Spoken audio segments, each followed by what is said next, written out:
Good morning, all you lovely people. We have a new set. It's pretty fucking exciting. I moved to a new corner of the basement. It's a lot bigger. So now if I choose to and the opportunity arises, we can have guests on here. It'll be a little more comfortable. It's easier to work with, and hopefully it looks better to you guys. So I was sent an article by one of my followers, and they're also a local activist in town here.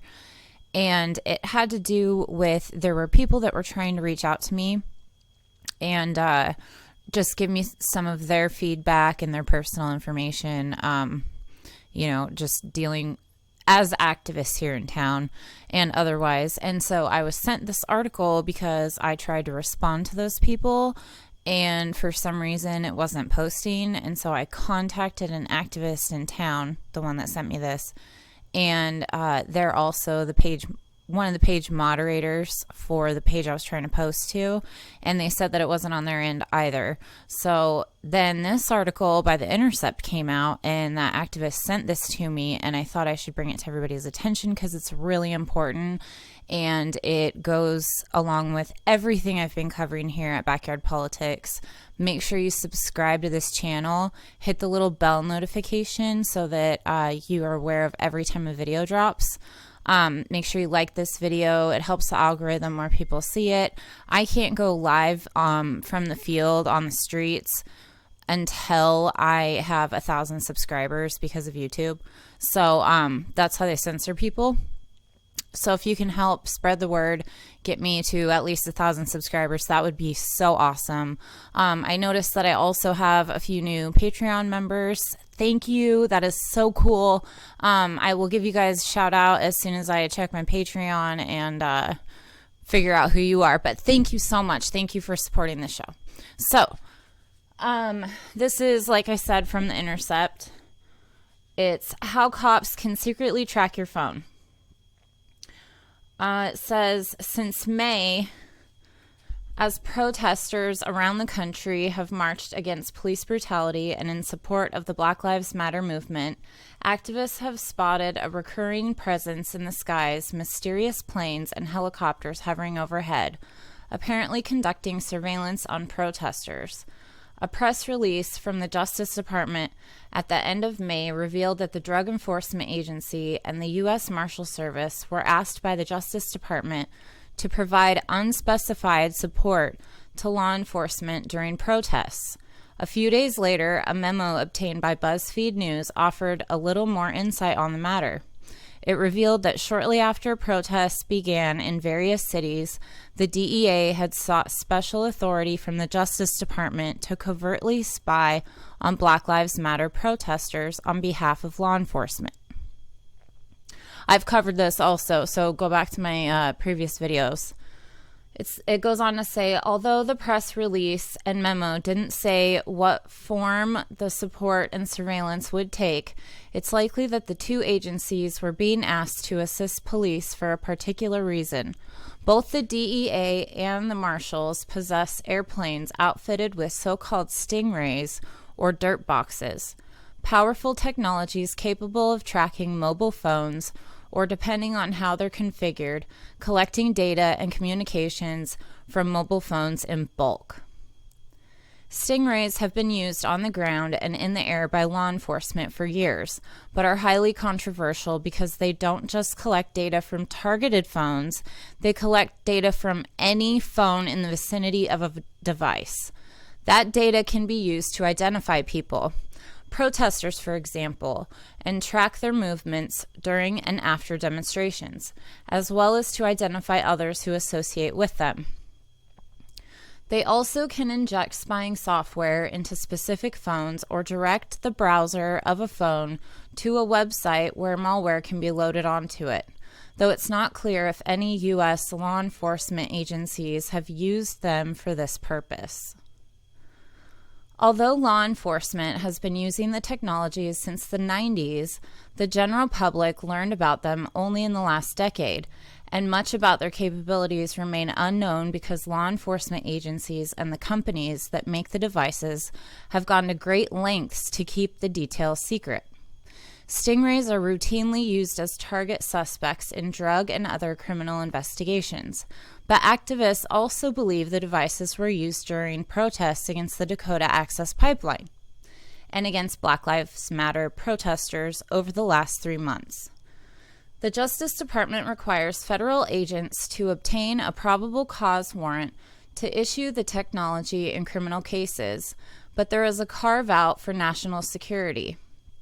Given that President Donald Trump has referred to protesters as, quote, terrorists, and that parliamentary-style officers from the Department of Homeland Security have been deployed to the streets of Portland, Oregon, it's conceivable that surveillance conducted at recent demonstrations has been deemed a national security matter, raising the possibility that the government may have used Stingray technology to collect data on protesters without warrants. To better understand the kind of surveillance that may be directed at protesters, here's a breakdown of what we know and still don't know about stingrays and why their use is so controversial. What is a stingray? Stingray is a generic name for an electronic surveillance tool that simulates a cell phone tower in order to force mobile phones and other devices to connect to it instead of a legitimate cell tower. In doing so, the phone or other device reveals information about itself and its user to the operator of the stingray. Other common names for the tool are cell site simulator and IMSI catcher. Why is it called a stingray? The name Stingray comes from the brand name of a specific commercial model of IMSI catcher made by the Florida-based Harrison Corporation. That company's Stingray is a briefcase-sized device that can be operated from a vehicle while plugged into a cigarette lighter. Harris also made products like the Harpoon, a signal booster that makes the Stingray more powerful, and the Kingfish, a smaller handheld device that operates like a Stingray and can be used by a law enforcement agent while walking around outside a vehicle. About a dozen other companies make variants of the Stingray with different capabilities. The surveillance equipment is pricey and often sold as a package. For example, in documents obtained by Motherboard in 2016, Harris offered a Kingfish package that cost $157,300 and a Stingray package that cost $148,000, not including training and maintenance.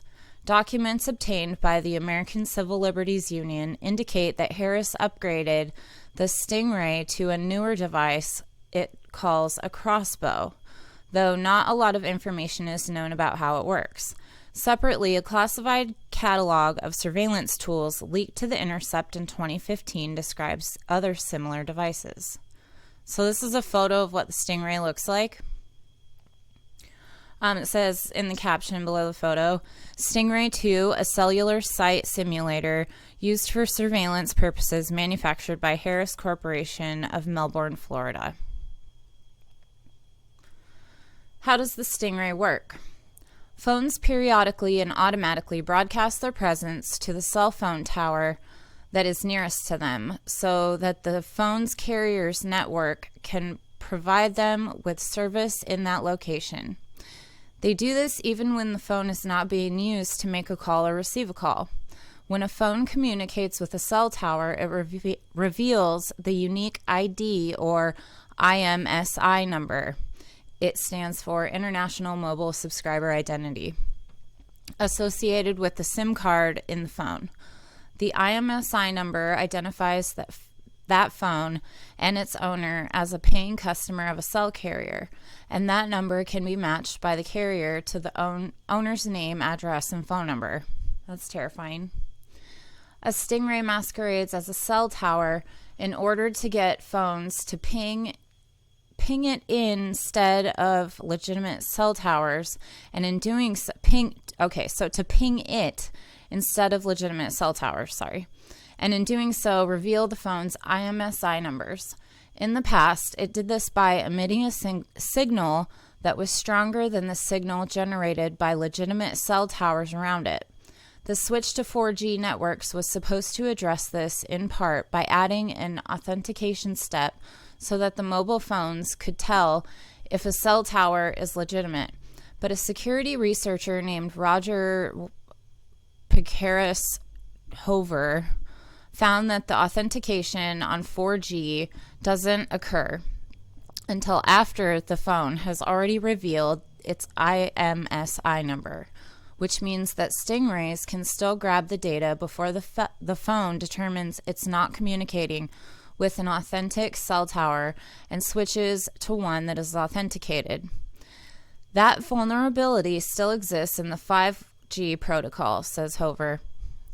Though the 5G protocol offers a feature that encrypts the IMSI when it's disclosed during a pre-authentication communication, law enforcement would simply be able to ask cell phone carriers to decrypt it for them. And a group of researchers from Purdue University and the University of Iowa also found a way to guess an IMSI number without needing to get a carrier to decrypt it. Because a stingray is not really a tower on the carrier's network, calls and messages to and from a phone can't go through while the phone is communicating with the stingray. So after the stingray captures the device's IMSI number and location, the stingray releases the phone so that it can connect to a real cell tower. It can do this by broadcasting a message to that phone that effectively tells the phone to find a different tower. So really quick, I want to pause there and bring up, I know Wikipedia isn't always the best source, but just bear with me for a minute. This gives a little background info. So the NSA ANT catalog is a 50-page classified document listing technology available to the United States National Security Agency, NSA, Tailored Access Operations, TAO, by the Advanced Network Technology ANT Division to aid in cyber surveillance. Most devices, as described, as already operational and available to U.S. nationals and members of the Five Eyes Alliance. So if you want to know more about Five Eyes, look into Susie Dawson. She's a friend of Grandma Elwood's. Look into her stuff covering the Five Eyes. According to Der Spiegel, which released the catalog to the public on December 30th, 2013, the list reads like a mail-order catalog from which other NSA employees can order technologies from the ANT division for tapping their targets' data. This document was created in 2008. Security researcher Jacob Appelbaum gave a speech at the Chaos Communications Congress in Hamburg, Germany, in which he detailed techniques that the simultaneously published Der Spiegel article he co-authored indicate the NSA uses its surveillance efforts in the U.S. and internationally. The price of the items in the catalog range from free, typically for software, to U.S. dollars of $250,000 each. So why is it that we can't have Medicare for all or student debt forgiveness or, free child care, housing for the homeless, Green New Deal maybe? They always want to spend money on war. In 2013, Der Spiegel published an article co-written by Jacob Appelbaum, Judith Horchert, and Christian Stoker that exposed the NSA toolbox. Their source of the document was not disclosed. While it came from one of the news agencies in possession of documents leaked by the former NSA contractor Edward Snowden, this is why whistleblowers are so fucking important. People like Edward Snowden, Julian Assange, Chelsea Manning, John Kiriakou. Security expert Bruce Schneier said he doesn't believe that TAO catalog came from the Snowden documents. I think there's a second leaker out there. Exploits described in the document are mostly targeted at devices manufactured by U.S. companies including Apple, Cisco, Dell, Juniper, Networks, Maxar, Seagate, and Western Digital, although there is nothing in the document that suggests that the companies were complicit. After Der Spiegel revealed that NSA has the ability to inject software into iPhones using an Ant product called Dropouchjeep, Apple issued a statement denying any prior knowledge of the NSA spyware and stated that they would take steps to protect their customers from security attacks, regardless of who's behind them. Cisco has mustered their Cisco Product Security Incident Response Team to investigate the hack vulnerability. So here's a side note on iPhone and Apple. All of these big corporations are in on the dirty shit, right? We know that, I know iPhone is technically Steve Jobs, but we know that Bill Gates, also one of these asshole billionaires, he's into some dirty shit too, right? So he's also tied to Epstein. He's tied to Trump, Clinton's, all this shit, right? All these people aren't just spying on us. They want to give us our vaccines. They want to pass our laws. They want to fuck over the working class. It is the rich versus the working class. It's not the left versus the right. So, to finish up this article, it says, what can law enforcement do with the IMSI number? Law enforcement can use a stingray either to identify all of the phones in the vicinity of the stingray or a specific phone, even when the phones are not in use. Law enforcement can then, with a subpoena, ask a phone carrier to provide the customer name and address associated with that number or numbers. They can also obtain a historical log of all the cell towers a phone has pinged in the recent past to track where it has been, or they can obtain the cell towers it's pinged in real time to identify the user's current location. By catching multiple IMSI numbers in the vicinity of a stingray, law enforcement can also potentially uncover associations between people by seeing which phones ping the same cell towers around the same time. If law enforcement already knows the IMSI number of a specific phone and person they are trying to locate, they can program that IMSI number into the stingray and it will tell them if that phone is nearby.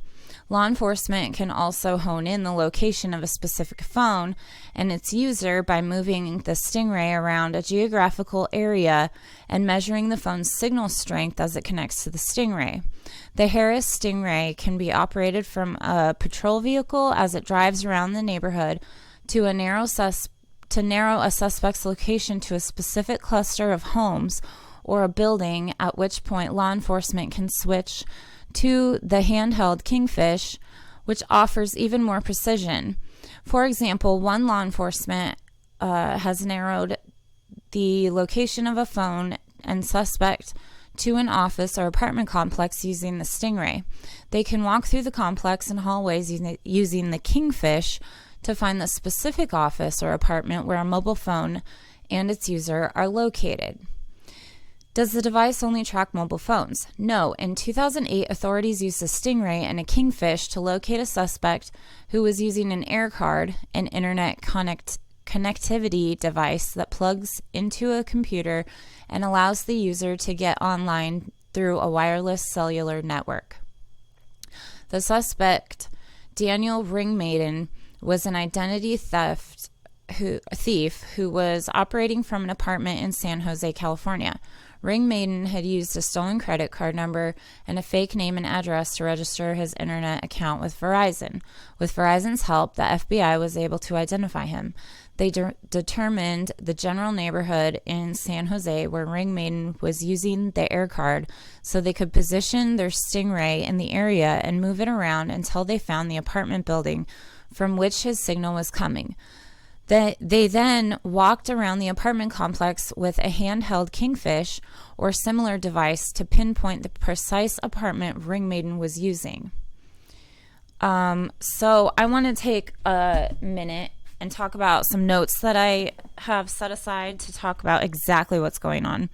So I had a really strange run-in yesterday, and I don't know that it's related to this specific topic, but I was at Lowe's with my family yesterday, and one of the National Guardsmen that walked in there came up, and we had a little weird, I don't want to say confrontation, but like, I know she recognized me, and she pointed me out to the rest of her buddies that she was there with, also National Guardsmen, because the National Guard's office, or whatever you want to call it, recruiting state, I don't know what it's called, but it's right across from where Lowe's is. So she was there with two other people that were National Guardsmen.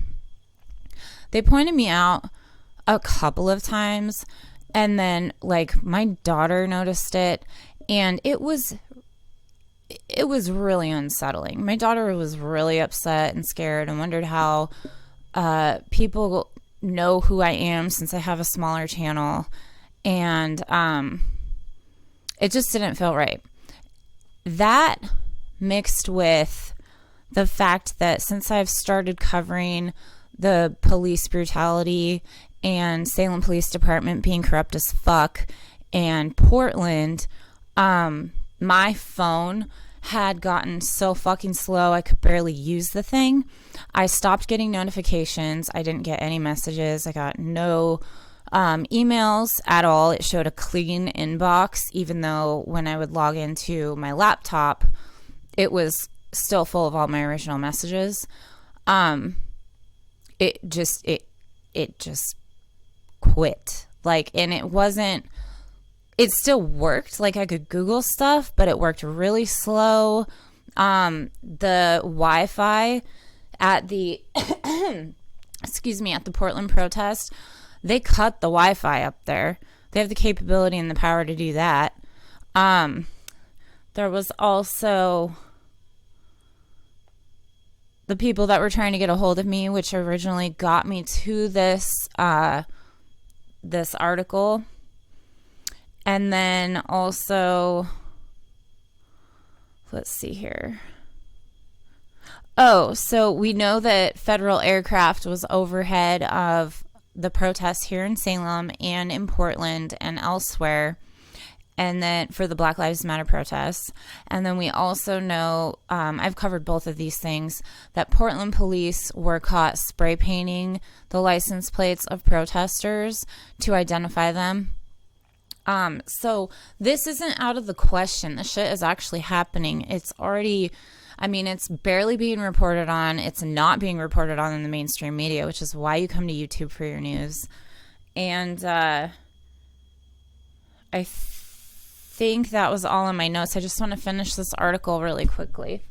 So it says, what is a dirt box? A dirt box is the common name for specific models of an IMSI catcher that are made by a Boeing subsidiary, Maryland-based digital receiver technology, hence the name DRT box.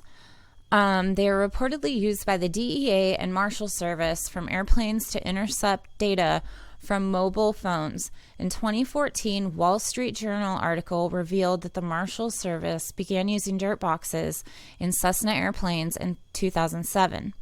An airborne dirt box has the ability to collect data on many more phones than a ground-based Stingray.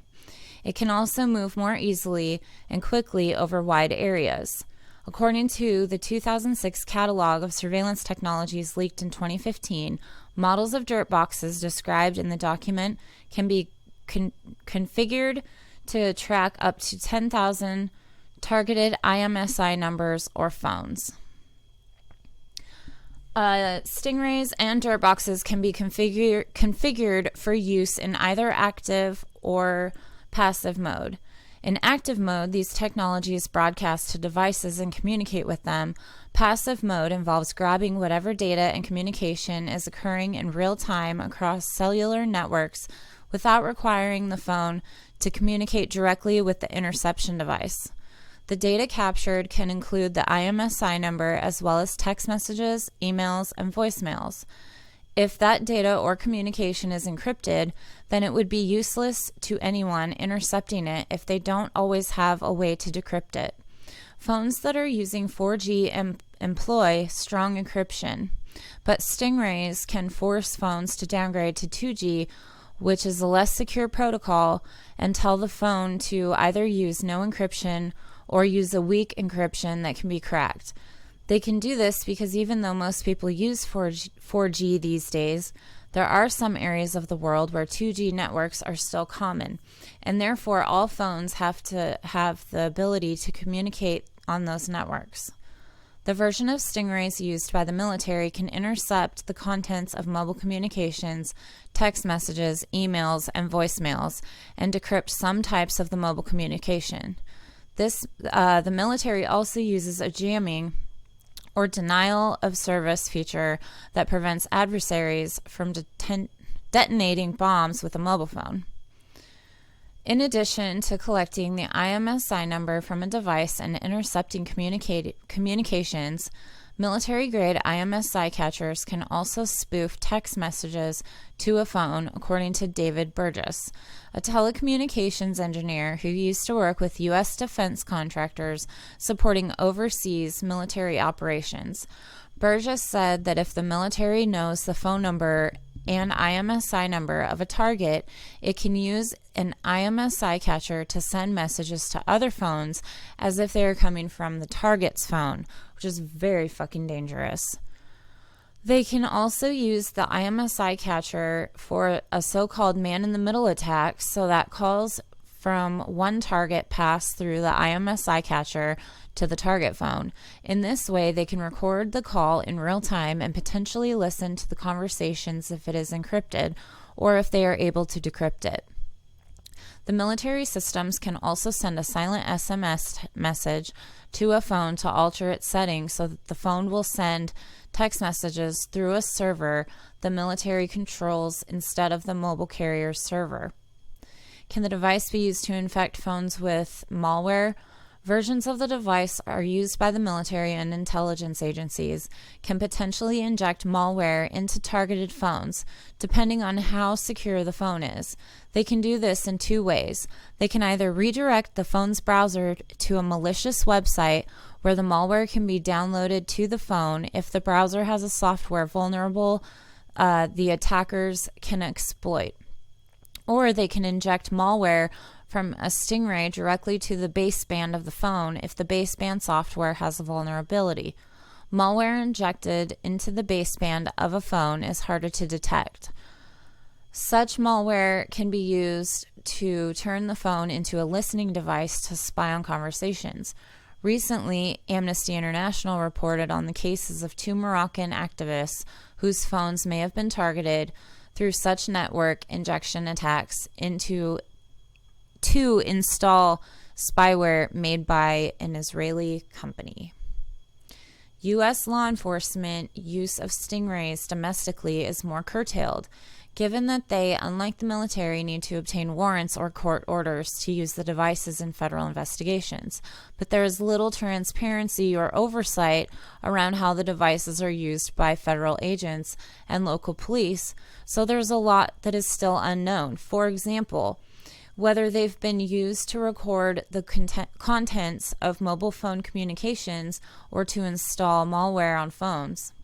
News stories suggest that some models of stingrays used by the Marshals Service can extract text messages, contacts, and photos from phones, though they don't say how often or say how the device does this. Documents obtained by the ACLU in 2015 also indicate such devices do have the ability to record the numbers of incoming and outgoing calls and the date, time, and duration of the calls, as well as to intercept the content of voice and text communications. But the Justice Department has long asserted publicly that the stingrays it uses domestically do not intercept the content of communications. The Justice Department has stated that the devices may be capable of intercepting the contents of communications, and therefore such devices must be configured to disable the interception function unless interceptions have been authorized by a Title III wiretapping order.